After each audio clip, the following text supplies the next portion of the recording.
Alpha methoxy propionic aldehyde. आपको एक चीज बताई थी, एल्डिहाइड यहाँ पे एल्डिहाइड सबसे बाद में लगेगा, अल्फा मेथॉक्सी है, अल्फा मेथॉक्सी प्रोपियोनिक।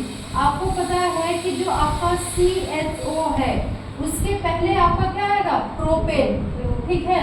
तो प्रोपेन आएगा तो आपको यहाँ पे पता है CH, अभी अल्फा मेथॉक्सी बोल रहा है, मतलब यहाँ से जो ये जो कार्बन है ना एल्डिहाइड के बाद पहला, इसमें आपका क्या लगेगा, मेथॉक्सी, मतलब OCH3, यही तो होता है मेथॉक्सी का सूत्र, ठीक है। Alpha methoxy propionic. तो अब यहाँ पे देखो 1 2 और यहाँ पे भी आपका क्या हो जाएगा, CH3 मेथॉक्सी एल्डिहाइड। अब यहाँ पे एक चीज ध्यान रखना, यहाँ पे भी आपको क्या होगा, CH2 और यहाँ पे क्या होगा, CH3, क्योंकि ये क्या पूछा, alpha methoxy propionic aldehyde. IUPAC नाम नहीं है इसमें, आप अगर इसमें लास्ट में अल आता तब ये क्या होता है, इसका IUPAC नाम हो जाता, ठीक है। अब ये साधारण नाम में कार्बन की काउंटिंग अलग अलग हो जाएगी। यहाँ पे देखना, अगर क्रियात्मक समूह के बाद कोई कार्बन आता है तो हमने आपको बताया था ना कि यहाँ पे हम काउंटिंग कैसे करेंगे, अल्फा, बीटा और गामा। और अगर मान लो इसके दाएं तरफ कोई कार्बन आता है तो उसको हम कैसे काउंट करेंगे, अल्फा डैश, बीटा डैश और गामा डैश, ये बताया था ना, ठीक है।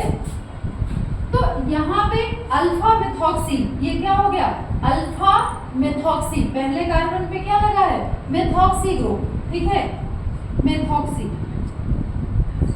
ठीक है।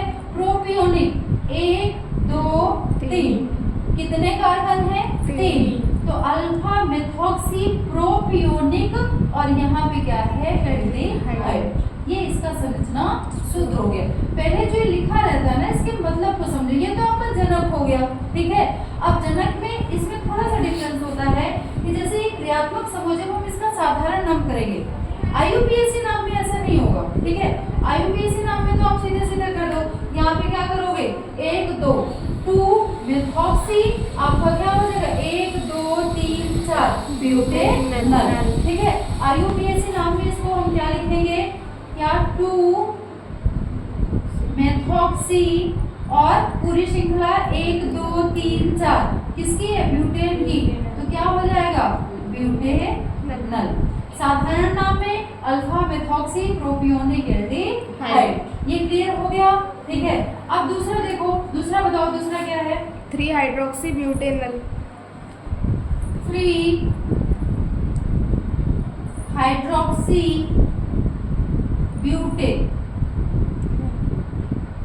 एक चीज आप लोग ध्यान रखना, ये जो क्रियात्मक समूह होते हैं ना बेटा, तो इसमें से कुछ ऊपर होते हैं कुछ नीचे। सक्रियता श्रेणी, विद्युत रासायनिक श्रेणी अगर आपने थोड़ी बहुत पढ़ी हो तो उसमें कुछ एलिमेंट प्रबल होते हैं वो ऊपर होते हैं और कुछ उनसे जो दुर्बल होते हैं वो कहाँ होते हैं, नीचे। तो सक्रियता श्रेणी में हमेशा जो एल्डिहाइड होगा ऊपर होगा और हाइड्रोक्साइड कहाँ होगा, नीचे। तो अगर मान लो किसी भी IUPAC नाम में दोनों आ रहे हैं, हाइड्रोक्सी भी आ रहा है, एल्डिहाइड भी आ रहा है, तो उस कंडीशन में हमें सक्रियता श्रेणी पता होनी चाहिए। तो हम किसको मेन मानेंगे, जो ऊपर रहेगा, ठीक है। तो यहाँ पे जो एल्डिहाइड है वो ऊपर आता है और आपका OH इसके नीचे आता है, तो हम मेन किसको मानेंगे, एल्डिहाइड को। और फिर क्रियात्मक समूह के रूप में क्या काम करने लगेगा, हाइड्रोक्साइड, ठीक है। तो ये बोला 3 हाइड्रोक्सी ब्यूटेनल। तो ये पूरी श्रृंखला आपको पता है किसकी है, ब्यूटेन की। मतलब यहाँ पे कार्बन कार्बन कार्बन कार्बन 4 बना लिया, क्योंकि ब्यूटेन में कितने कार्बन होते हैं, 4। ये नल बोल रहा है, तो अल किसके लास्ट में लगता है, जिसमें एल्डिहाइड होता है। जब आपका ये होता है तभी तो आप अल लगाते हो ना, ठीक है। अगर OH होता है तो ऑल लगता है, तो यहाँ पे आपका क्या हो जाएगा, CHO लास्ट में। इतना समझ में आ रहा है। अब ये बोला 3 हाइड, यहाँ पे ये साधारण नाम दिया है, यहाँ पे क्या है, IUPAC नाम, तो 3 हाइड्रोक्सी बोला है बेटा। एक चीज इसमें और ध्यान रखना कि जो आपका क्रियात्मक समूह होता है हम नंबरिंग कहाँ से करते हैं, क्रियात्मक समूह की तरफ से। तो यहाँ पे क्या होगा, 1 2 3 4 3 हाइड्रोक्सी। कहाँ पे हाइड्रोक्सी आएगा, इधर। कहाँ अब इसमें हमें क्या जोड़ना है? हाइड्रोजन। हमने पहले अपनी सहूलियत के लिए कार्बन कार्बन लिख लिया, अब हमें जगह इनकी पता चल रही है कि कौन कहाँ पे जुड़ रहा है। अब हम इसमें क्या जोड़ देंगे? हाइड्रोजन। तो यहाँ पे क्या हो जाएगा? CH3। यहाँ पे एक आपका फंक्शनल ग्रुप भी जुड़ा है, तो हम यहाँ पे क्या कर देंगे? CH 4 5 6 7 और 8। यहाँ पे हमारा क्या होगा? CH2। अब संरचना बन गई। 1 2 3 4 3 हाइड्रोक्सी, ठीक है। ब्यूटेनल 1 2 3 4, लास्ट में क्या जुड़ा है? अल, तो क्या हो जाएगा? 3 हाइड्रोक्सी ब्यूटेनल, ठीक है। तीसरा कौन सा है? ये क्लियर है? तीसरा बताओ। 4 ऑक्सोपेंटेनल। यहाँ पे कर देती हूँ।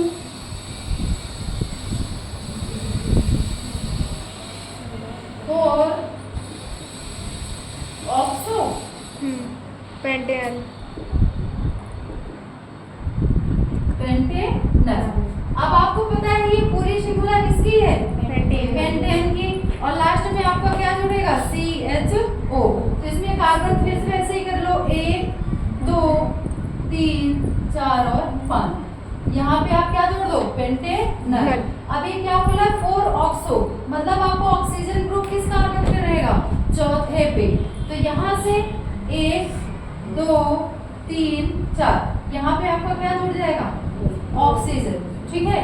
अब इसमें पूरा कर लो। आप क्या करोगे? यहाँ पे हाइड्रोजन जोड़ लो, तो यहाँ पे क्या हो गया? CH3। यहाँ पे क्या होगा? CH। अब देखो ये सही है क्या? 4 5 6 7 8 और 9। अब उस कंडीशन में क्या करोगे? C, ठीक है। 4 5 6 7 8, क्योंकि कार्बन ऑक्सीजन के बीच में कितने बॉन्ड बन रहे हैं? डबल, ठीक है।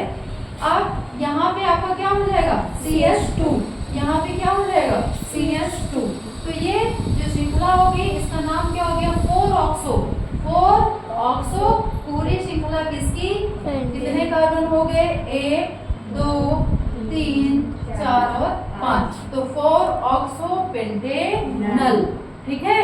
तो ये चीज आप पहले इनके शब्दों को पढ़ो। आपकी जनक श्रृंखला कितनी है? पेंटेन की है, ब्यूटेन की है, किसकी है? ठीक है, क्योंकि जो मेन क्रियात्मक समूह जुड़ता है वो जनक श्रृंखला के साथ ही जुड़ता है।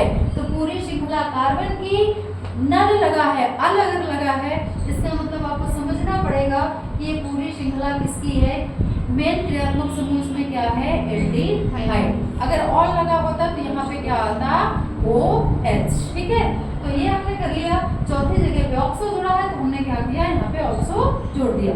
हाइड्रोजन हम बाद में भी काउंट कर सकते हैं, क्योंकि हमें पता चल जाता है कि कहाँ पे कितने हाइड्रोजन आएंगे। 4 3 7 1 8, 4 5 6 7 8, 4 2 6 7 8, 4 2 6 7 8, 4 5 6 7 और 8, ठीक है। तो इस तरह से काउंटिंग होती है, ध्यान रखना इस चीज को।